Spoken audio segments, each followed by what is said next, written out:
भगवान श्री कृष्ण भार्गवी को नृत्य सिखाने लगते हैं, लेकिन भार्गवी का ध्यान कहीं और था। भार्गवी धीरे से कहती है कि मेरी सखिया कहाँ रह गई, अभी तक आई नहीं। फिर श्री कृष्ण कहते हैं, भार्गवी तुम्हारा ध्यान कहाँ है?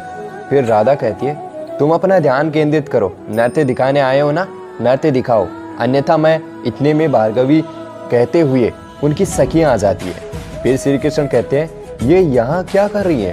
फिर राधा कहती है, तुम्हें एकांत चाहिए था ना, मुझे भी, इसलिए मैंने अपनी सखियों को बुला लिया। फिर अपनी सखियों को राधा अपने पास बुला लेती है और फिर कहती है, श्रीनिवास इनसे मिलो। फिर राधा अपनी सखियों से कहती है, ये बहुत प्रसन्न है तुम्हें देखकर। फिर राधा अपने मन में ही कहती है, अब इसको समझ आएगा, बड़ा आया मुझे एकांत में नृत्य दिखाने। फिर उनकी एक सखी कहती है, भार्गवी ये वही नर्तक है जिसकी प्रशंसा राजकुमारी पद्मावती ने की थी, फिर तुम इसे कैसे जानती हो?